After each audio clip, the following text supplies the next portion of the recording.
Welcome to Study Loop. For an isentropic compressor, the following things are valid.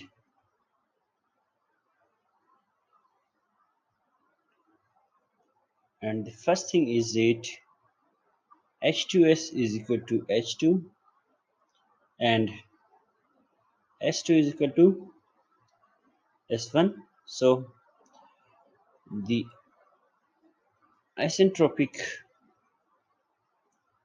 efficiency will be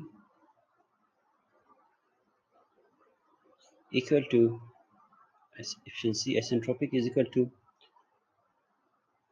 WS divided by work done, which is equal to H2S minus H1 divided by H2 minus H1, which is equal to 1 because H2S is equal to, as we said, H2. So the next thing is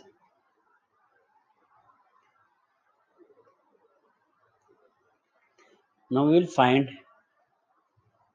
the second law efficiency,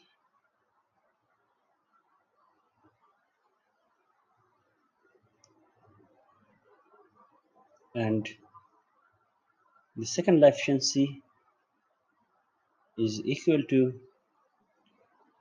work done in a reversible cycle divided by work input, which will be equal to H2 minus H1 minus T naught into S2 minus S1 divided by work input is equal to H2 minus H1, as S2 is equal to S1, so they will cancel out and we are left with H2 minus H1 and H2 minus H1, which will be equal to 1.